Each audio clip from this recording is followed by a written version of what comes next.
मैनपुरी में जिले में विगत 28 सितंबर को मारकंडे कुंड में डूबकर 3 लोगों की मौत हो गई थी। पीड़ित परिजनों को सांत्वना देने और श्रद्धांजलि देने सपा के राष्ट्रीय अध्यक्ष अखिलेश यादव गांव पहुंचे, जहां उन्होंने पीड़ित परिजनों को ढांढस बंधाया, वहीं 1-1 लाख रुपए का चेक भी दिया।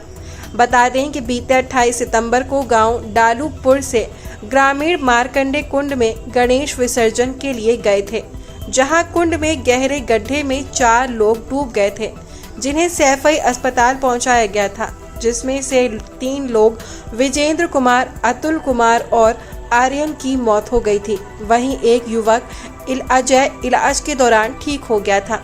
सोमवार को सपा के राष्ट्रीय अध्यक्ष अखिलेश यादव पीड़ित परिजनों को सांत्वना देने और श्रद्धांजलि देने गांव पहुंचे, जहां उन्होंने मृतकों के चित्र पर पुष्प अर्पित कर श्रद्धांजलि दी।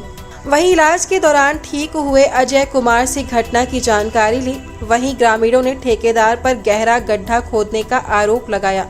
ग्रामीणों ने सरकार पर कोई मदद न करने का भी आरोप लगाया। ग्रामीणों ने सपा के राष्ट्रीय अध्यक्ष से ब्लॉक प्रमुख नीरज यादव द्वारा इस घटना में हर संभव मदद करने की बात कही। सपा के राष्ट्रीय अध्यक्ष अखिलेश यादव ने कहा कि धार्मिक आयोजन सरकार की जानकारी में होने के बाद भी सुरक्षा न दे पाना और इंतजाम न कर पाना ये सरकार की लापरवाही है। अखिलेश यादव ने कहा कि लोगों से जानकारी मिली है, वहां पर पर्यटन विभाग का कार्य चल रहा था। पर्यटन विभाग जानबूझकर गहरे गड्ढे खुदवा रहा था। अगर सरकार की कार्य योजना चल रही थी तो वहां पर बोर्ड क्यों नहीं लगाया गया। मेरठ में कांवड़ियों की जान चली गई, जबकि मुख्यमंत्री खुद पुष्प वर्षा कर रहे थे। अगर धार्मिक आयोजन में जान गई है तो सरकार को आगे जाकर उनकी मदद करनी चाहिए। परिवार को सरकारी नौकरी देने का काम सरकार करे। अखिलेश ने कहा कि हम लोग विपक्ष में होने के बाद भी पीड़ित परिवारों को 1-1 लाख रुपए की मदद कर रहे हैं। नेताजी यहाँ के परिवारों से जुड़े रहे। यहाँ के लोगों ने नेताजी को ऊंचाइयों पर पहुंचाया। मान्यवर काशीराम ने दबे कुचले, शोषित और वंचित लोगों को आगे लाने का काम किया।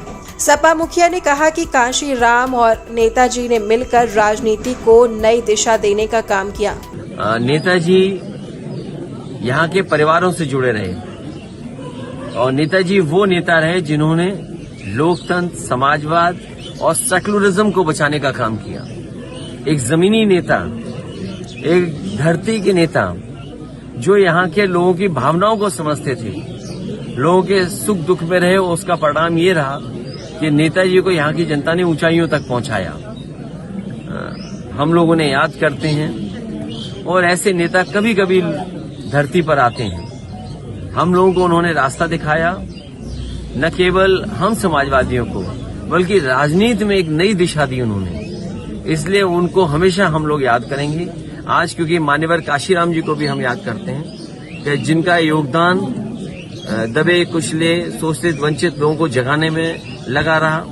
बाबा साहब भीमराव अंबेडकर, उनके सिद्धांत और खासकर बहुजन समाज को जागरूक करने का काम और राजनीति में उनको स्थान देने का काम अगर किसी ने किया है तो मान्यवर काशीराम जी ने किया। मैं आज उनको याद करता हूँ। देवरिया कांड पर उन्होंने भाजपा पर हमला बोलते हुए आरोप लगाया कि सबसे ज्यादा जातिवादी पार्टी अगर कोई है तो वो भारतीय जनता पार्टी है। बीजेपी इस घटना में भी राजनीतिक लाभ लेना चाहती है। जो परिवार थे उन्होंने कई बार अधिकारियों से दरख्वास्त दी थी। ऐसी कोई बात नहीं कहना चाहता हूं जिससे माहौल बिगड़े, लेकिन ये बात आपको स्वीकार करनी पड़ेगी। जितने लोग हैं, मैं जितने चैनलों को देख रहा हूं या यूट्यूब पर या कहीं न कहीं, सबसे ज्यादा जातिवादी अगर कोई पार्टी है तो वो भारतीय जनता पार्टी। ये आज मैं पहली बार नहीं कह रहा हूं, इससे पूर्व में भी मैंने कहा कि सबसे ज्यादा जातिवादी पार्टी कोई है तो वो भारतीय जनता पार्टी है। उस घटना में भी लाभ लेना चाहती है राजनीतिक, और तब जब पूरी की पूरी गलती भारतीय जनता पार्टी की सरकार की है। कभी कोई पूछे जाकर के कि जो परिवार थे उन्होंने कितनी बार दरखास्त दी, कौन अधिकारी नहीं था जिसके सामने वो गए ना हो न्याय के लिए। बाबा जी का लेकिन बुलडोजर न्याय क्यों नहीं मिला? न्याय क्यों नहीं मिला? अगर कोई जिम्मेदार है न्याय न देने के लिए तो वो भी इस घटना का अपराधी होगा।